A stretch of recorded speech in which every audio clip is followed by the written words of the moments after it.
robotic quality assurance.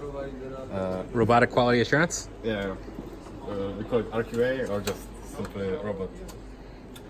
So what it does is that the robotic manipulator has a stylus as an end effector, and it basically taps at the terminal whenever it's needed. So for example, right now it's supposed to log out and then authenticate back again. But not only that, we have the camera here, and then the image processing application, the software that processes the image There it goes. and provides feedback for the robot to know what's going on at the device. So here there is a simple scenario where a robot is supposed to log in with the card and print a single job, and then verify the job was printed, and then log out, and everything is repeated. We have those endurance tests to verify that it's still working correctly, like the software and the hardware together. The typical question is why we do it this way. Why don't we use emulators or something like this? Well, there are many explanations for that, mainly because something like this is not possible here.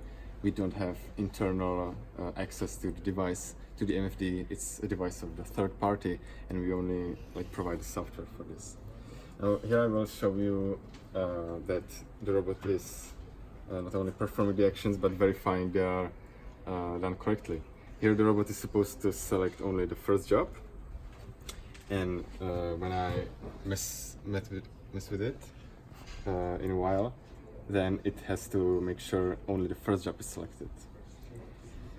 So the robot verifies the screen, verifies the jobs are present, and now I will select multiple jobs that are not supposed to be there. Confusing it. Confusing for the robot, and the robot analyzes that situation and decides to unselect the jobs that were selected incorrectly. I can do that another time.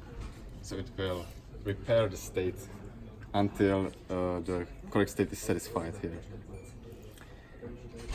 So only the first job is supposed to be printed. The robot makes sure this is the case. And when it's okay, it presses print according to instructions, and then the paper is printed out of the device. And here we have these paper sensors. Yeah. As you can see, they detect that the print is actually delivered out of the printer.